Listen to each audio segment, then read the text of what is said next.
Hey, everybody, it's Reid with the TimeHack Agent Podcast. And today we are going to interview someone in Washington here who also has virtual assistants. And let's see what Rachel has to say. Hi there, Rachel. How are you doing today? Hey Reid, how are you? I'm doing fantastic. Awesome. So, I guess the first thing is, I guess we met at this mastermind a couple months ago, and Yeah. we both work with virtual assistants. And I just really wanted to find out, how that's impacted your business. And, I know how it's made a big difference in mine. So, let's see, how did you finally decide it was time to hire a virtual assistant? And what kind of made you make that decision and move forward with it? Yeah, Reid, it was kind of an interesting way that we were introduced to virtual assistants. We have a friend or a couple that own a medical office, and we go camping with them often. And so we're always talking about the challenges of owning a business and employing, people to staff our clinics. And so they recently brought on virtual assistants through Sphere Rocket, and we were just about ready to lay an employee off for many different reasons. And they said, "Hey, you know what would you think if you tried bringing on virtual assistants and see how they could help you with the administrative front desk tasks that you're hoping to get from, a person that would be in the clinic or, in the US basically, or in Seattle." And we were like, you know what? We learned a lot of lessons along the way as business owners for, it's been 20 years now. And so we thought at this point, why not just give it a shot? We're going to have to look into finding somebody else. We're going to have to go through the hiring process anyway. And because they came so highly recommended, and we saw that this couple business owner, they were camping more, they had more freedom to do certain things. And you can even just see how much freeing they looked and happier that they just were like, this is like the biggest thing that we could have done in our practice. So that's kind of how we started. And then we ended up jumping on an interview not very far after that camping trip. And so, yeah, that's how we learned about virtual assistants. Okay. So, that does really make a difference in your quality of life because, in so many businesses where there's a lot of things to keep you going. People Mm-hmm. that have those job things, they don't realize how many hours you put in when you are self-employed or an entrepreneur doing Yeah. that. And along that line, so what, I know from my experience, but what was your like there had to be a few things that like you needed somebody else to do for you, specific Sure. tasks that were initially, hey, I need somebody to do this, and this. What kind of things would that be? Yeah, well, we knew that we were going to have to really, my husband and I really just sit down and talk about the tasks that we needed to make sure that we needed to have these tasks specifically to front desk and administrative in regards to the clinic. So we made a list. We spent like a half hour saying, okay, we needed somebody to check people in, to collect co-pays and payments for the services that we provide, making sure that people that needed to cancel were rescheduled. So some of these, basic things, they're difficult when they're being thrown at you all at the same time. We wanted to really make sure that the candidates that we were going to interview for virtual assistants had those specific skills. But that just with collecting co-pays and checking people in and calling, people to make sure that they're scheduled, making sure that a medical schedule and calendar is supported really well makes a very successful clinic. So those were kind of the things that we were hoping to look for and have somebody take over right away. Okay. So you just sat down and kind of analyzed. I mean, you've been in the business for a long time, so you know what those Mhm. tasks are. And Yeah. And those are there, tasks, what are those tasks that somebody could do that's not face to face with a patient? And we found that most of the things that we were making sure that we needed, didn't need to be in person or face to face. So that was kind of cool. It was eye-opening also, but it was cool to know that we didn't necessarily need somebody in person for these particular responsibilities. Right, right. Okay. And then as you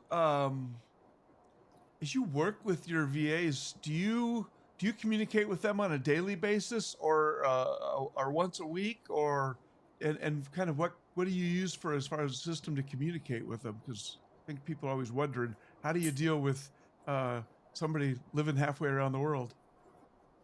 Yeah. So when we originally hired Rena, who is our executive assistant, brought her on full time, and we were using Microsoft Teams as a way to communicate with all of our staff.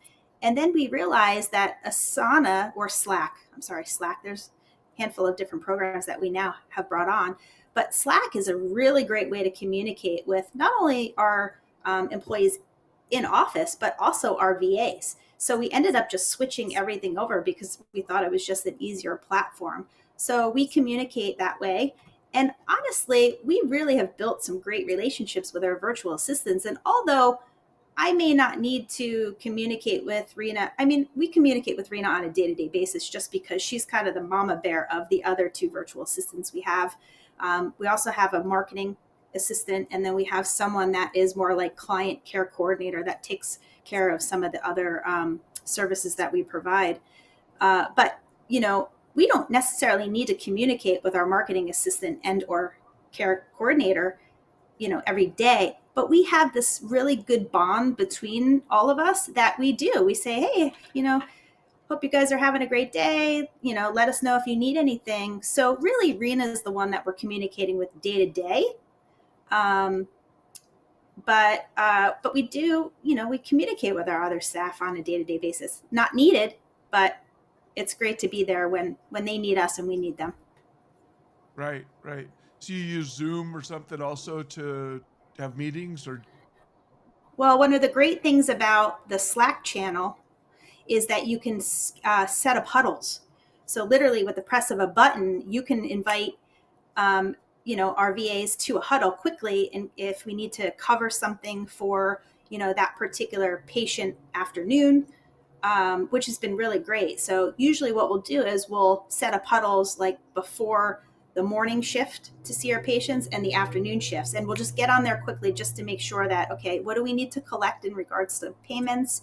Who do we need to call to reschedule an appointment? So the huddles in that particular platform I think it's a great tool to use. I've actually not used the huddle in Slack. I use Slack all the time, but I've not. I had to learn to play with it. Yeah, and the great thing about that too is that whomever is taking over the huddle, so usually Rena will be the one, she'll make brief, quick notes so that way we can capture the points of that huddle just to make sure that if we need to refer back to it, then we can. So I think it's a great platform.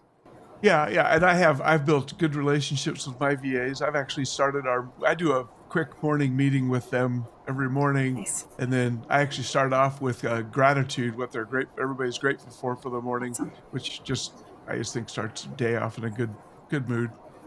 I'm a big fan of gratitude. Yeah, that's great. Well, as a naturopathic doctor, I'm always educating patients on, a healthy balance of, work and personal life. And, there's a spiritual component to it. There's a, grounding component to it. So, daily gratitudes are wonderful for everyone's overall health and wellness. But that's a good one. I haven't implemented that. I feel like that's important that we consider that. Yeah, I actually do for my real estate business. One of the videos I do regularly is I do a Mindful Monday video that's about gratitude and meditating and stuff like that. So Awesome. people appreciate it. Right? I've been surprised how many people that I get comments from that just some people need that positive uplifting. They don't need that reminder. I find it very helpful. And it sets the stage. It can make a dramatic shift in, that one, 5-minute stint of gratitude. And honestly, I'm sure you would agree with me, Reid, is that, you want the people that are working for you to be, happy and be productive as much as possible. And so when you can shift somebody's mindset with just 5 minutes of gratitude, I mean, it's like, that's pretty cool. Absolutely. Absolutely. Yeah. Yeah. Let's see here. So, is there any specific tools outside of Slack that you use to work with your virtual assistants into running your business? Yeah. So, well, we do have a medical EHR that system that we use, and although that's not specific to virtual assistants and Sphere Rocket, one of the great things is that when you employ a virtual assistant, especially from a very well trained staffing company like Sphere Rocket, is they can jump into those EHR systems and learn that pretty quickly. So that's been really, really beneficial for us. So we use that. We use Slack, like we had mentioned. Asana we actually use to keep tasks clean for each employee. It also gives them a way to just go into like what their day-to-day, week-to-week, and month-to-month responsibilities and tasks are. So it's a nice checklist to just make sure that they're getting their work done. Mm-hmm. And then for us, we use Canva. So Marie, who is our social media employee, she uses Canva to create, posts, socials, newsletters, things like that. So it's a really cool way to design, specific things that you need for webinars or seminars or things like that. So that's a tool that we use also. But let's see, I can't. Honestly, we have so many little tiny platforms, but those are the majority of the platforms that we actually use. And then there's the text platform that we use for just reaching out to patients and things like that. Hi, are you coming, 10 minutes late? Dr. G, might be running a couple minutes late, things like that. But those are pretty much the big platforms. Okay. And I mean, I've had my virtual assistants I've been working with VAs for almost 2 years now, and I know Sphere Rocket has great training on ways to bring people on board. I think a lot of people don't realize. I mean, you're hiring a virtual assistant, but you're still hiring an employee. It's a person, regardless of their level of training and experience. You still have to teach them how you run your business. And what is for your training program, and like you have standard operating procedures for your people, and you kind of alluded to that with Asana a bit. And what's that onboarding process look like when you bring somebody in? Yeah, well, so it was definitely a learning process in the beginning when we brought on Rena, and we knew that we had to train her. But we do, like you had mentioned, we were going to have to train somebody either way, whether it was somebody that we employed in person or somebody that's in the Philippines. So that's actually when we started creating standard operator procedures, SOAPs. And actually, we actually use Loom too. I forgot to tell you about Loom, which is another program. And so, if for some reason we actually wanted to show Rena how to do something, you can just quickly capture it on video. And the great thing about it is, she would look at that and she would pretty quickly learn that and then create it into a SOAP.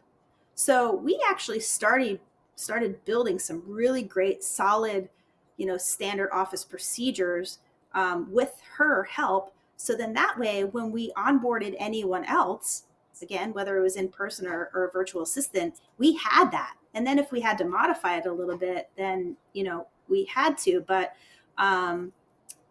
so I think really, there's a little bit of learning curve in the beginning, but honestly, I think doing it that way, like how we did it, was a much easier process than bringing somebody in person and training.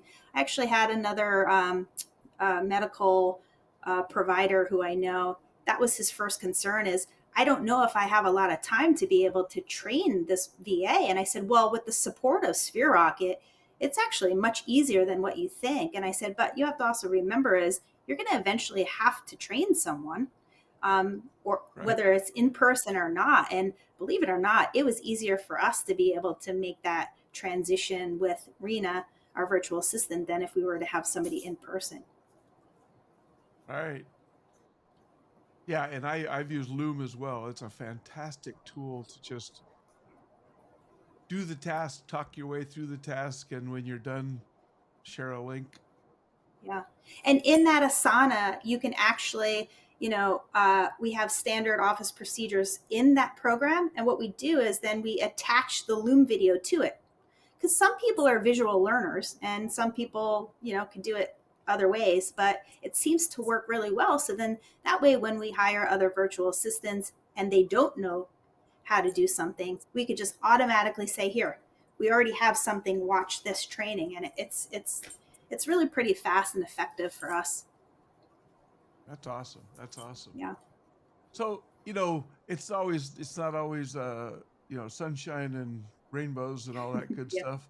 So could you give me one example of when maybe you had issues with a VA a VA is an employee. So, and how you Yeah, I think, overcame it? what's funny is there have been challenges, but I don't know. I guess I should knock on wood right now, but we've had some the experiences we've had, the Rena we knew she was the one, the interviewing process and the hiring and who we have right now has been really pretty smooth. But what I would say is if there were anything challenging, it would probably be, I think maybe just the technology. So, if there's anything glitchy along the way, technology sometimes, computer freezes or, the internet goes out or anything like that. And so that is probably maybe the most challenging. When you have somebody face to face, then you don't have to worry about any of that. But other than that, I really can't think of anything, Reid. It's been really a great opportunity. Okay. Yeah. Yeah. It's always that technology. That seems to be it's a blessing and a curse. I don't know what we would do without the technology we have today. And then when it fails us, we're like floundering. Yeah. Yeah. What I do best is I see patients as a doctor. And so usually I'm actually asking my VAs, like, I don't know how to do this. Tech is not my forte. And they're like, oh, Dr. G, here, this is what you do. And it's kind of easy. So they're actually supporting me more than, I have to support them half of the time because they know these systems pretty well.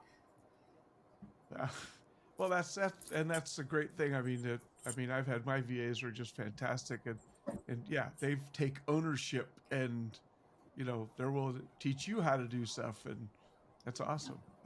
Yeah. That's why I've really enjoyed working with my VAs. So I guess what advice would you give somebody, some other business owner that's considering this idea of hiring someone overseas to take on part of their business tasks? Oh, what advice? I would say just give it a shot because, life is, life is too short, right? And, I do have to say one of the reasons why I'm kind of branching out into being more of a virtual assistant healthcare consultant is because I really want to get to communicate to other healthcare professionals like myself. When I started, I sometimes think coulda, woulda, shoulda if I had this opportunity 10 years ago. I mean, who knows, right? But I think that just giving, you can't go wrong by just, giving it a shot and seeing how things unfold because either way, you're going to have to, think about, when you're a small business owner, you need help. And so, what's the difference between coming across the challenge with somebody in person or coming across the challenge with somebody that's virtually? It's pretty much Right. the same kind of thing. But I think that, giving it a shot and, seeing how it all unfolds is a really amazing because, Reid, we can leverage our time and kind of really delegate tasks really, really well, and then do the things that that we need to do in our business to run the day-to-days. And so, yeah, I say just, get out there and give it a shot and see what happens. All right. Well, on that note, I really appreciate you coming on the podcast and chatting with me about this and what your experience has been. We Yeah, definitely thanks, need to do Reid. this again. And Yeah, I would love it. you got to come up and say hi because we got a bunch of it's pretty nice up here in LaConner. Yeah. Well, just before we go, Reid, I wanted to ask you a couple of things. Being in the medical profession, I run a business much differently than you. However, it sounds like we do a lot of things that are similar when it comes to, hiring virtual assistants. But how has it really helped you grow your company and business, with the virtual assistants you have on board right now? I mean, you said 2 years you've had them. Yeah, actually, I had one for probably about 7 or 8 months. Had some bunch of family stuff going on with moving my parents into retirement homes and stuff, and kind of Yeah. just we actually let him go for a little bit, and we kind of went without a VA for a little bit. But my first VA was fantastic. Hired him as a social media manager. Uh, Awesome. got a whole bunch of took a whole bunch of stuff off my plate because as a real estate agent, you just any business owner, there's a lot of things you do, and the things that I like to say the term, what rings the register, the things that actually bring money in that take my unique skills, are there's only a few of those, showing people houses, negotiating contracts. There's a few things that I do, and there's a whole bunch of things that I do that fill up my day Yeah. and that do not necessarily take my skill set. And so he did a lot of the social media stuff to get that up to speed. I was doing a lot. I've done a lot of video for many, many years. I used to own a video production business 25 years ago, 30 years ago. And so I am perfectly capable of doing that. But me spending 3 hours editing together a 10-minute video is not a good use of my time. Yeah. And so that was really massive because I realized I enjoy doing that. And actually, I think I read some book somewhere and they talked about, there's there's the things in business that you need to do that require your skills and they're really important. There's things that you don't need to do that anybody can do and you don't like. Well, that was the other factor, whether you like doing them or not. And there's some things that you like doing, but they are still not something you should spend time on if you want to be successful and grow. And so I enjoy video editing and I occasionally still dabble in it. Um, Having somebody else do that is fantastic. Yeah. And Was it Buy and Back Your then, Time? Was that huh? book Buy Back Your Time? Was that book Buy Right Back back. Your Time? Yep. I think it's Yep. Buy. And then my current social media manager, Hannah, when I hired her, and she was, Kenneth was my first guy, VA, and he was fantastic. I was totally thrilled with him. I felt terrible when I had to kind of let him go because just things were slow. And then when I hired Hannah, you realized I got a whole nother level. And for the first 2 weeks, I've got serious ADHD, so I'm kind of jumping around the place. And for the first 2 weeks, she was doing what I was throwing at her and saying, "Here, I need this done today," while she was building out a plan. And the first of the month, we sat down and after she learned what my goals were and what I wanted to accomplish, and she laid out a social media plan with what we were going to do for each day of the week. And, and some of it was stuff I had to record video for. Some of it she's just creating the content. But after the end of that month, we sat down and she came back to me with all the KPIs of where we'd grown. My Instagram reach went up 3,500%. That's awesome. That's And amazing. that's reach. That's what people that have never seen you before. And I was just like, it boggled my mind. And it just keeps going like that. Yeah. Um, And Reid, we live in an expensive area, and just in the States, it's that's not a cheap service to obtain, right? So, I mean, the oh yeah, cost of having somebody build those KPIs and design things that are sometimes more superior to one of the most expensive marketing SEO companies around. It's like it's really pretty cool. yeah, no, but absolutely fantastic. I was so impressed. And she's very proactive and, yeah, just been really impressed with everything she's done. Awesome. Well, I look forward to seeing you at the next Mastermind to talk a little bit more about just, virtual assistants and how we can help other people bring in virtual assistants now that we know how impactful it is and how much of a positive, thing that it's done for both of our businesses. So it's great. Absolutely. Absolutely. All right. Well, thank you, Rachel. All right, Reid. Have a good afternoon. You too. Talk to you soon. So I'm going to stop the recording and then we'll just go back and I'm going